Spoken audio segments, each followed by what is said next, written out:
7 years ago, Stephen Fry was asked what he would say to God if he met him at the pearly gates, and he responded in a blistering polemic, and I want to have a look at that here. It's not the hottest of hot takes, is it? It's 7 years old, but this clip keeps on doing the rounds. Gary Lineker shared it online just yesterday and got many, many more views for this, and what I want to say about this clip is that Stephen Fry has a problem with evil, and for that he should be celebrated. The reason why this clip has gone viral is that he is pressing into the reality of evil. And what I want to say to Stephen Fry, I want to plead with him, have more of a problem. Suppose what Oscar believed in as he died, in spite of your protestations, suppose it's all true, and you walk up to the pearly gates and you are confronted by God. What will Stephen Fry say to him, her, or it? I will basically... what's known as Theodicy, I think. Theodicy. So Theodicy is the word for what Stephen Fry is going to do. It's a word that refers to the justice of God, the rightness of God. So John Milton, he wrote Paradise Lost to justify the ways of God with men. And Theodicy has been this attempt to talk about how can God be right when there is a world that is so wrong. And I want us to hold on to that word right. I'd say bone cancer in children? What's that about? How dare you? How dare you create a world in which there is such misery that is not our fault? It's not right. He goes straight for the suffering of innocence, and that's where all of us go. I don't know if there are particular people Stephen Fry has in mind when he mentions the cancer among children. There are many people that I think of, and it makes me cry just to think of the suffering of children, the suffering of innocence. It's actually the place that the Bible goes. Historically, the first book of the Bible written down is the book of Job. It's an epic poem about suffering, 42 chapters of Job going through suffering that is not his fault. And 20 times in the book, he asks the question, why? And he never gets an answer. The suffering of the innocents is the question that humans really have to wrestle with. You turn the page in the Bible, and after the book of Job comes the largest book in the Bible, and that's the book of Psalms, 150 songs that are prayers to God. A third of them are Psalms of Lament. Psalms of Lament where people say, how long, O Lord? How long do we have to cry out? How long do we have to groan? Psalms that say, we are like sheep to be slaughtered. Psalms that say, my God, why have you forsaken me? The Bible is full of this very question. Before we came to know this as protest atheism, the very impetus behind it is a thoroughly biblical impetus. It's the impetus to say suffering that is unearned, undeserved, is outrageous, it is wrong, and therefore the feelings that are stirred by protest atheism are incredibly biblical feelings, thoroughly biblical. So what Stephen Fry says and the foot that he gets off on is an entirely biblical foot, and I commend him for it. It's not right. It's utterly, utterly evil. Now that's interesting. It's not right. It's utterly, utterly evil. And this is why I said, listen out for the language of right in this video. As Stephen Fry answers this question, as he unpicks Theodicy, questioning whether God is right to preside over a world that is so wrong, Stephen Fry calls the world as we know it utterly, utterly evil, and it's not right. And this is at the heart of my critique of Stephen Fry's answer here.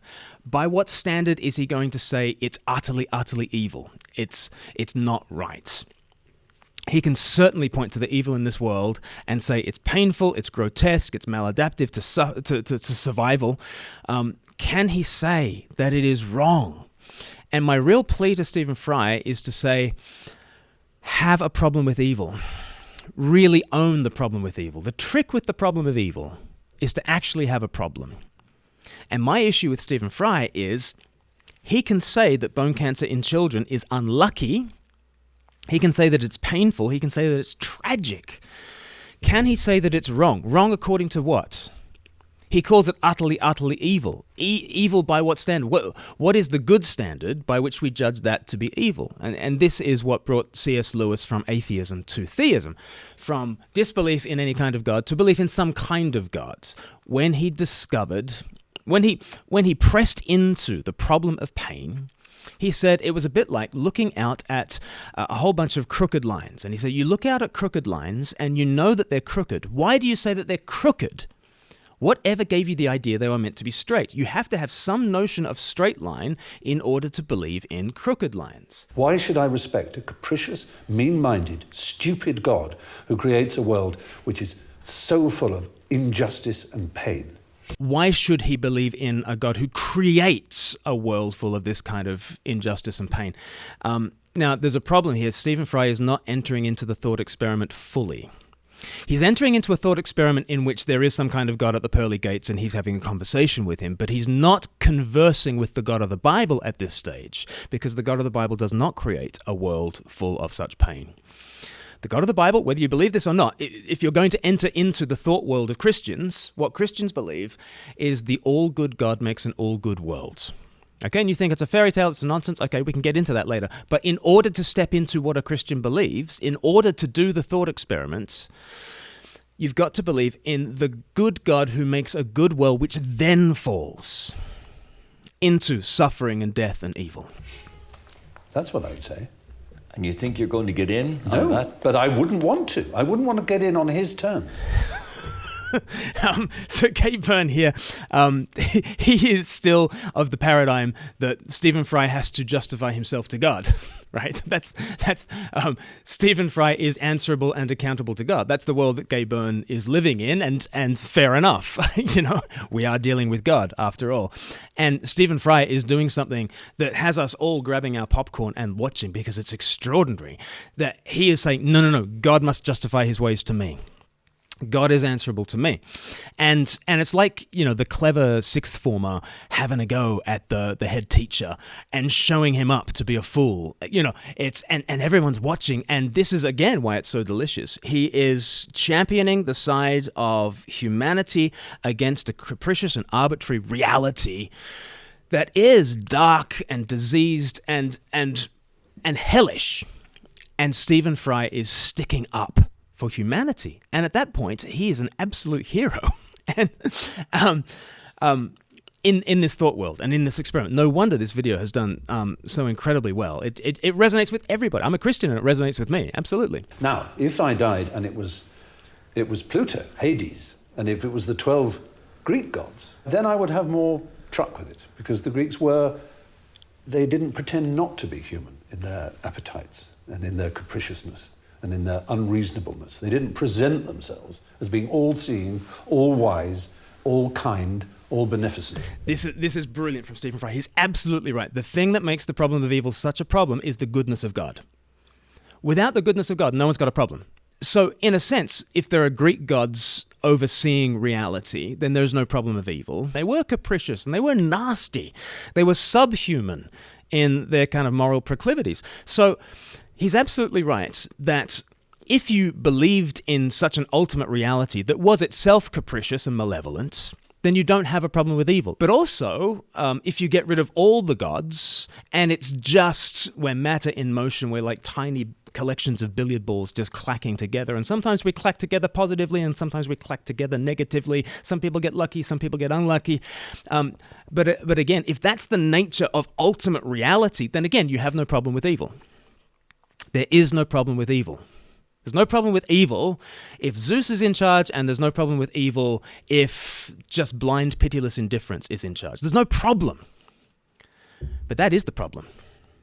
You need to have a problem with evil. I invite you to have a problem with evil. Christianity does not so much come along with a solution to the problem of evil. Christianity comes along and says, you're right to find a problem with this. It's the Christians who really must wrestle with the problem of evil, because we believe in an all-good, all-powerful, all-knowing God. Okay? Where did we ever get such an idea from? Because it doesn't come naturally. It didn't come naturally to the Greeks, didn't come naturally to the Romans, didn't come naturally to the Assyrians or the Babylonians, or didn't come naturally to the Egyptians. All these visions, all these non-biblical visions of reality say that ultimate reality is capricious, it is malevolent, and you takes your chances in this world. Don't be surprised if your kid gets cancer, right? That's what all these other kind of worldviews lead you to think. And yet, isn't it extraordinary that in the world there are billions of people who actually believe in an all-good God? Given the world around us, isn't that extraordinary that anyone has come to think of an all-good, all-loving, all-knowing God? Isn't that extraordinary that anyone should think that? You know why we've thought that?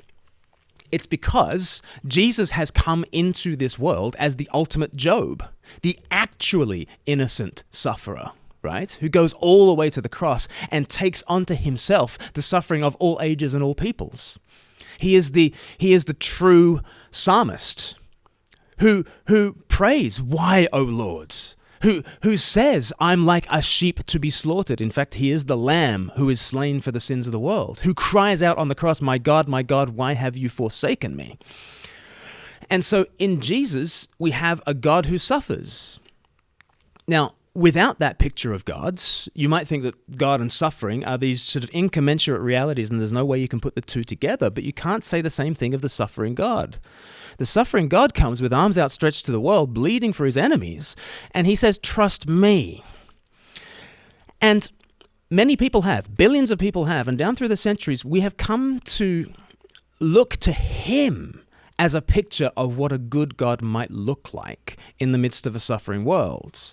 Somehow we've come to expect goodness. Somehow we've come to expect cosmic justice in the world, and we are disappointed when the evil of this world strikes. We are profoundly disappointed. Why? We're profoundly disappointed because of an all-good God who has revealed himself in Jesus, the one who suffers the most for us. Because the God who created this universe, if it was created by God, is quite clearly a maniac. Utter maniac. Look at Gay Byrne. He's a religious man, I understand, and a man of deep faith, and so was utterly shocked by Stephen Fry, calling whatever God must preside over this age and this evil is an utter maniac. But actually, I think it's kind of a biblical thing. Jesus calls Satan the prince of this world, and Paul in 2 Corinthians chapter 4 calls the devil the god of this age. If there is simply a potentate, a power who is over and above this decaying, fallen world, and this is the way that such a God wants it, you may as well call that person Satan. So Satan is the prince of this world, the god of this age. If you looked at the world to figure out what God is like, you would come up with Satan. You would come up with an utter maniac, the kind of maniac that Stephen Fry is railing against. Thankfully, Christians don't look at the world to figure out what God's like. We look at Jesus to figure out what God's like. Totally selfish. Totally. We have to spend our life on our knees thanking him? You certainly don't have to worship God for cancer. And you ought not to worship. You should rail against cancer. You should turn your protest against the evil of this world into prayer, and you can rail against the evil of this world to God.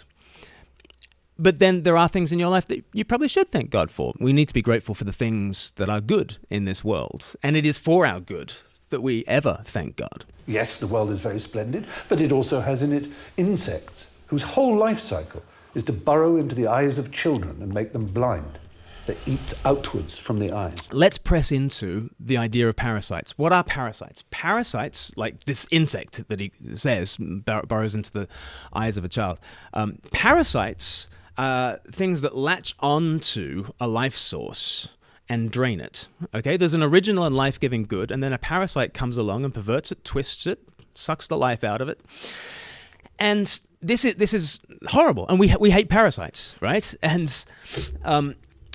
And yet, what I want you to do is to think more closely about parasites, because what is the story of a parasite? The story of the parasite is an original life-giving good to which is fastened something parasitic, something that depletes it, something that twists it, something that perverts it, something that takes away life. But as soon as you've told the story of a parasite, you've told the story of the Bible. The Bible begins, right, with an all-good God and an all-good creation from which there has been a fall. Bone cancer in children, there is meant to be good and healthy cell division, but then it can go malignant, right? It's something good that goes wrong. Or loving relationships that go wrong, or societies that go wrong, or the universe that flings out into heat death, or whatever it is, whatever example of evil and suffering you have, it is always a parasitic kind of a thing. You could easily have made a creation in which that didn't exist. It is simply not acceptable. So, atheism is not just about not believing there's a God, but on the assumption that there is one. What kind of God is he? It's perfectly apparent that he is monstrous, utterly monstrous, and deserves no respect whatsoever. So, he's entering into the thought world. He's not entering into a sufficiently Christian thought world, right? But he's trying to enter into a certain religious thought world in which there is a God presiding over the evil of this world. And he's saying it's unacceptable. Unacceptable on whose terms? Who knows? But let me return the favor. Okay, let me enter into his thought world.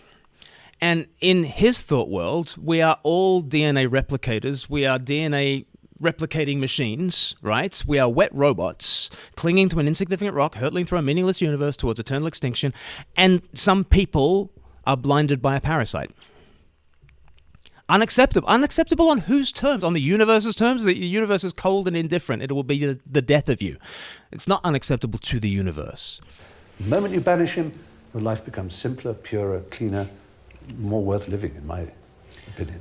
That sure is the longest answer to that question that I ever got in this entire series. He's a good sport, Gay Byrne. He's a good sport.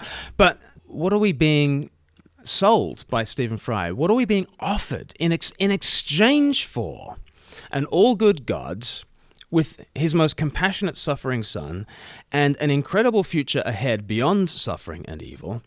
In exchange for that, we are being offered an entirely horizontalized life in which some people are incredibly well off, like Stephen Fry, and some people are like those African or South American children who are blinded by a certain parasite, right?